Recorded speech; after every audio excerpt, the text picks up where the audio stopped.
It's Halloween, everybody! In honor of this spooky season, I thought I'd review one of the more terrifying aspects of the Whedonverse, and I can't think of anything more scary than the Buffy the Vampire Slayer movie.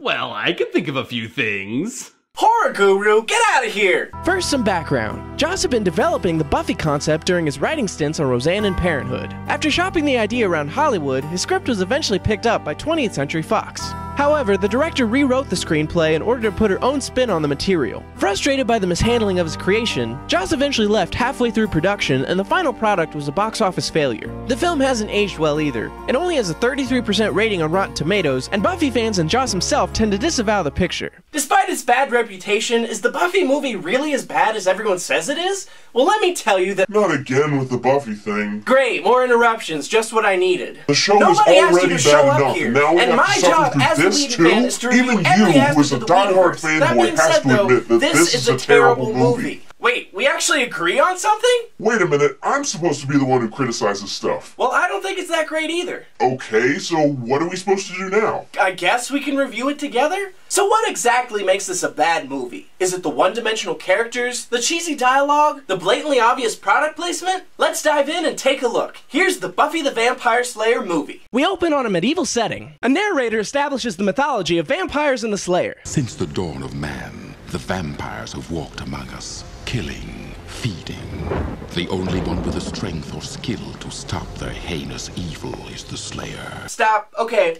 We're only 10 seconds into the movie and already it's confusing. We have so many questions like, who are these characters? Who is the Slayer? Why is that girl dressed like she's at a medieval Renaissance fair? Compare this to the opening of the Buffy pilot. Without any voiceover, we're hooked with a dark, suspenseful scene. More importantly, we learn two main facts. One, this world is inhabited by monsters, and two, this show is going to play with our expectations. Okay, so they may have screwed up the intro, but they gotta do better with the title character, right? Buffy is played here by Kristy Swanson, and she's your typical Southern California teen. She enjoys going to the mall, hanging out with friends, and oh my god, look out behind you! What? What's going on?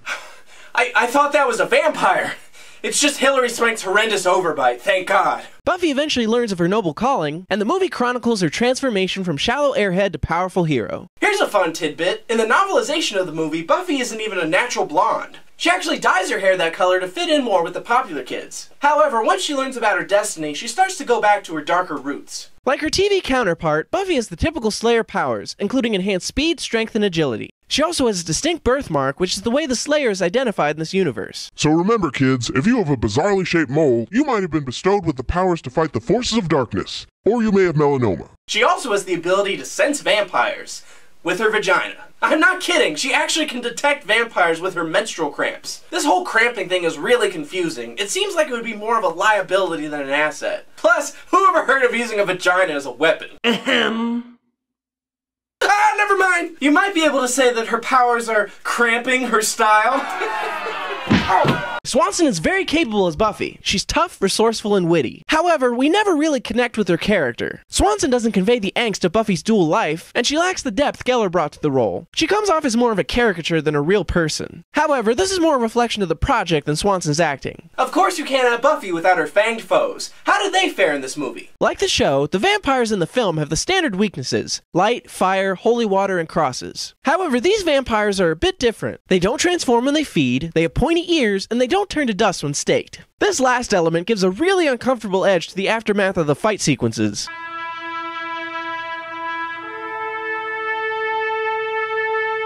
They're also able to levitate, have increased strength, and exert some degree of hypnosis, further cementing their gothic origins. Despite these additional powers, the film's vampires never feel threatening. Their over-the-top demeanor and slapstick style of fighting really makes them laughable.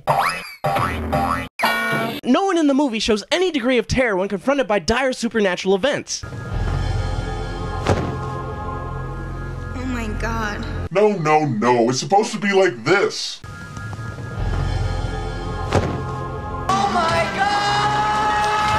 This is extremely evident in the film's climax. The vampires crash the senior dance to draw Buffy out and attack the students and faculty. In what should be a tense, terrifying scene, the lack of urgency results in there being no real stakes. In the original screenplay, Buffy burned down the gym to destroy the vampires. Because it's Joss's script and not the film that's considered canon, this event is referenced throughout the TV series. I set the building on fire. The film's stagnant plot is most apparent with the film's big bad, Lothos. Lothos is an ancient vampire and the leader of the local coven. After hibernating for several centuries, he dramatically rises from the grave to do something? Lothos' goal is extremely vague. It's implied that the decadence of the 90s appeals to him, but his only aspiration seems to be biting teenagers. It's revealed that he's killed every single Slayer he's encountered, and one of his powers is a sort of psychic link to Buffy. Along with playing the violin while wearing gloves. However, at every single opportunity he gets to defeat her, for some reason he resists, claiming she's not ready. He's defeated more by his own incompetence than Buffy's efforts. Of course, true fans know that you can't have a Slayer without also having a Watcher. Let's take a look at Buffy's mentor, Merrick. Merrick is similar to the TV version of the Watcher in that he's assigned to guide the Slayer in her fight against evil. However, unlike the show, Merrick's character is immortal. He's been reincarnated over the centuries and each time trains a new Slayer. This new wrinkle to the mythology is not only confusing, it also undercuts the emotional weight of Merrick's death midway through the film. It's really hard to care if we know that he'll be back in another century. In the original script, Merrick committed suicide to prevent Lothos from learning the Slayer's identity, resulting in a much more moving, if chilling, scene. More disturbing than this, however, is Merrick's general demeanor in the film. Unlike Giles, who's a stern but loving father figure, Merrick never shows any paternal feelings. He acts more like a predator and gives off a molesty stalker vibe. Are you looking for somebody? I was looking for you, actually. I've been searching everywhere for you, Buffy. Come with me now. To the graveyard. No, run! Run! Get away! Get away! Merrick's creepy personality can be attributed to Donald Sutherland's behind-the-scenes antics. The actor was dismissive of the material and rewrote most of his character's dialogue. Even Joss, known for his rapport with actors, describes Sutherland as a dick. Besides Buffy and Merrick, the film also has a large cast of secondary characters. The only ones who appear in both the film and the show are Buffy's parents. However, here they're a one-off joke. They're self-absorbed yuppies who are non-existent in Buffy's life. Specifically for her mom, this is a far cry from the warm, supportive character of Joyce. Luke Perry, no stranger to playing 30-year-old high school students, co-stars as Pike, the consummate bad boy and Buffy's unlikely love interest. The best supporting role goes to Pee Wee Herman himself, Paul Rubens. He chews the scenery as Amelin, Lothos' right-hand man, literally after he loses his arm. You also have David Arquette as Pike's doomed best friend Benny, Stephen Root as the well-intentioned but clueless school counselor, and Ben Affleck. Do you know what this means? Buffy and Batman have already had a crossover episode! Are you okay?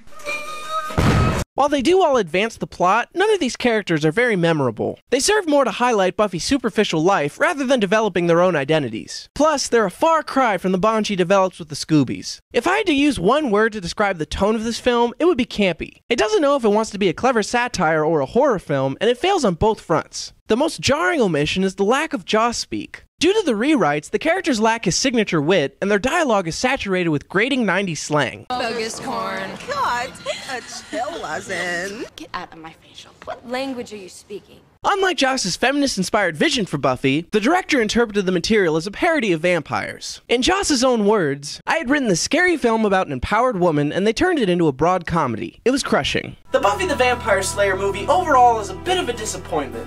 There are moments where Joss's original script shines through and you see his trademark wit and humor, but generally it's thought of as an embarrassing footnote in the Whedonverse. What's most interesting is seeing what elements they took from the movie and retooled for the TV series. If you really want to see Joss's original vision, check out his version of the script online, or you can read the Buffy the Origin comic, which bridges the gap between the movie and the TV series. To use a high school analogy, the Buffy movie is like that old photo view from your awkward teen years that you keep in your back closet.